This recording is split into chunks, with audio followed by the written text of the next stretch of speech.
नमस्कार साथियों। Previous video में हमने इलेक्ट्रॉनिक कॉन्फ़िगरेशन के बारे में पढ़ा था। आशा करता हूँ आपको समझ में आ गया होगा। अब आगे देखते हैं।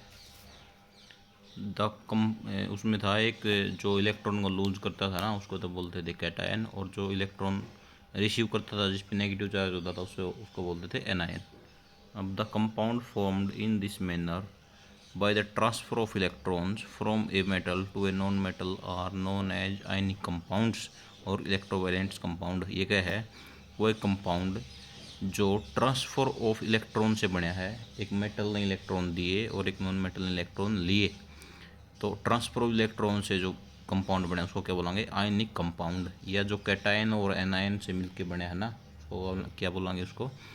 उसको बोलेंगे हम आयनिक कंपाउंड, क्योंकि वो आयनिक बॉन्ड है उनके बीच में, या इलेक्ट्रोवेलेंट कंपाउंड बोलेंगे। अब आगे कह रहा है can you name the cation and anion present in MgCl2। ये क्या है? MgCl2 मैग्नीशियम क्लोराइड है। इसमें कैटायन और एनायन पहचान सकते हो।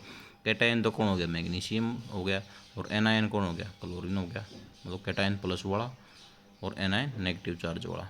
अब प्रॉपर्टीज़ पढ़ते हैं आयनिक कंपाउंड्स की। देखिए, सबसे पहले प्रॉपर्टी कहता है ये फिजिकल नेचर कैसी होती है आयनिक कंपाउंड्स की।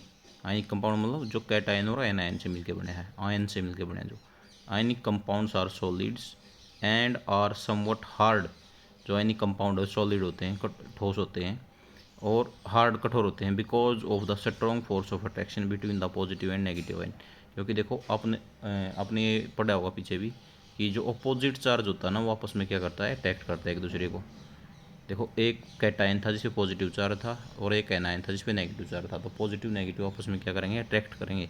तो जो फोर्स ऑफ अट्रैक्शन है ना पॉजिटिव और नेगेटिव आयन के बीच में, उसकी वजह से उनके बीच में स्ट्रॉन्ग फोर्स ऑफ अट्रैक्शन है, इसलिए वो कैसे हैं? हार्ड हैं। These compounds are generally brittle and break into the pieces when pressure is applied. ये जो कंपाउंड है, इन कंपाउंड है, जब इनके ऊपर प्रेशर अप्लाई किया जाता है तो ये टुकड़ों के अंदर, पीसेज के अंदर टूट जाते हैं। अब melting and boiling point.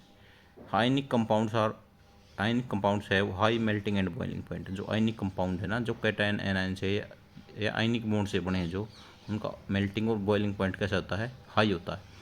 This is because ये ऐसा इसलिए है क्योंकि ज़्यादा मात्रा में एनर्जी चाहिए जो उनके बीच में, कैटायन एनायन के बीच में, पॉजिटिव नेगेटिव चार्ज के बीच में जो फोर्स ऑफ अट्रैक्शन है ना, या इंटर आयनिक अट्रैक्शन है, उसको तोड़ने के लिए ज़्यादा मात्रा में क्या चाहिए? एनर्जी चाहिए। एनर्जी ज़्यादा चाहिए तो उनका मेल्टिंग और बॉइलिंग पॉइंट भी क्या है? हाई है। सोलबिलिटी, घुलनशीलता कैसी है? Electrovalent compounds are generally soluble in water. जो इलेक्ट्रोवेलेंट कंपाउंड है ना, वाटर के अंदर क्या है? घुलनशील हैं।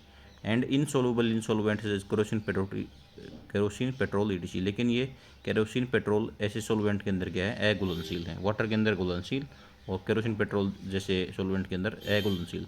अब है कंडक्शन ऑफ इलेक्ट्रिसिटी, मतलब इनके अंदर से इलेक्ट्रिसिटी पास होती है या नहीं होती। The conduction of electricity through a solution involves the movement of charge particle. जो इलेक्ट्रिसिटी का कंडक्शन है ना किसी सॉल्यूशन के अंदर से, वो चार्ज पार्टिकल की मूवमेंट की वजह से हो गया, उनकी हलचल की वजह से होता है। ए solution of an ionic compound in water contain ion. अब आयनिक कंपाउंड के जो जो सॉल्यूशन के अंदर एक सॉल्यूशन है जो आयनिक कंपाउंड्स का है, उसमें क्या है? आयन्स हैं उसके अंदर। एक कैटायन है, एनायन है, पॉजिटिव या नेगेटिव आयन्स हैं। Which move to the opposite electron. और वो एक दूसरे के जो अपोजिट इलेक्ट्रॉन है ना, पॉजिटिव नेगेटिव टर्मिनल है उसकी तरफ जाते हैं। जैसे कैटायन किसकी तरफ जाएगा? नेगेटिव टर्मिनल की तरफ, और एनायन किसकी तरफ जाएगा? पॉजिटिव टर्मिनल की तरफ। When electricity is pass through the solution, जब इस सॉल्यूशन के अंदर से इलेक्ट्रिसिटी को पास किया जाएगा। Ionic compounds in the solid state do not conduct electricity. Ionic compound solid state के अंदर इलेक्ट्रिसिटी को कंडक्ट नहीं करेंगे, लेकिन जब वो मोल्टन स्टेट में होंगे ना, पिंगले व्यवस्था में होंगे, जब क्या करेंगे? उनके अंदर से इलेक्ट्रिसिटी पास होगी। Ionic compounds in the solid state do not conduct electricity because movement of ions in the solid is not possible. देखो, सॉलिड स्टेट के अंदर जो कंपाउंड, आयनिक कंपाउंड है ना, वो इलेक्ट्रिसिटी को कंडक्ट नहीं करेंगे, क्योंकि सॉलिड के अंदर आयन की मूवमेंट क्या है? पॉसिबल नहीं है। क्योंकि वो कहते हैं सॉलिड फॉर्म में तो रिजिड होंगे, कठोर होंगे, but ionic compounds contains electricity in the molten state. लेकिन जो आयनिक कंपाउंड है वो इलेक्ट्रिसिटी को कंडक्ट करते हैं पिंगली व्यवस्था में या मोल्टन स्टेट के अंदर। This is possible in the molten state since the electrostatic force of attraction between the oppositely charge ion are overcome due to heat. देखो, मोल्टन स्टेट में ये पॉसिबल क्यों है कंडक्शन ऑफ इलेक्ट्रिसिटी?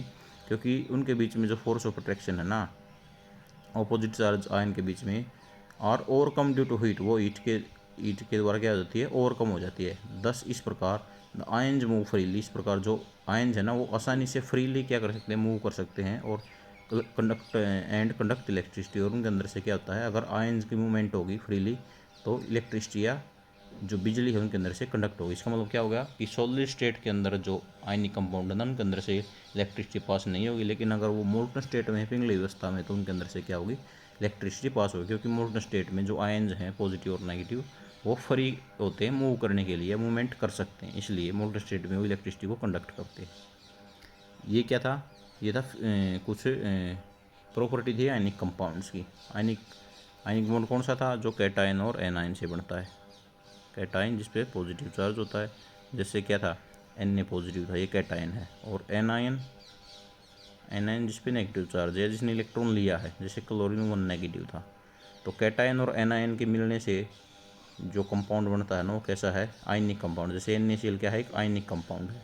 और ionic bond जो cation और anion से मिलने से बना, जो उनके बीच में बॉन्ड है वो कैसा बॉन्ड है, जो किससे बने है, ट्रांसफर ऑफ इलेक्ट्रॉन से। जो ट्रांसफर ऑफ इलेक्ट्रॉन से जो बॉन्ड बनता है, ट्रांसफर ऑफ इलेक्ट्रॉन से जो बॉन्ड बनता है उसको क्या बोलते हैं, आयनिक बॉन्ड। और उस कंपाउंड को क्या बोलेंगे, जिसमें आयनिक बॉन्ड है उसको बोलेंगे आयनिक कंपाउंड। तो फिजिकल नेचर देख ली, सॉलिड होते हैं क्योंकि उनके बीच में फोर्स ऑफ अट्रैक्शन होती है ऑपोजिट चार्ज होने की वजह से, ऑपोजिट चार्ज की वजह से को अट्रैक्ट करते हैं। मेल्टिंग बॉइलिंग पॉइंट हाई होता है क्योंकि जो पॉजिटिव और नेगेटिव चार्ज की वजह से फोर्स ऑफ अट्रैक्शन उसको तोड़ने के लिए ज़्यादा एनर्जी चाहिए। पानी के अंदर सोलुबल होते हैं और केरोसिन पेट्रोल के अंदर इनसोलुबल होते हैं। और इलेक्ट्रिसिटी के केस में क्या था कि अगर सॉलिड स्टेट के अंदर होंगे यानी कंपाउंड, तो इलेक्ट्रिसिटी पास नहीं होगी। अगर मोल्टन स्टेट में होंगे तो क्या होगा, इलेक्ट्रिसिटी को वो अपने अंदर से पास करेंगे, क्योंकि मोल्टन स्टेट में आयन क्या होते हैं, फ्री होते हैं चलने के लिए, मूवमेंट करने के लिए। बस यही था प्रॉपर्टी ऑफ आयनिक कंपाउंड्स। आशा करता हूँ को समझ में आ गया हुआ। Thank you.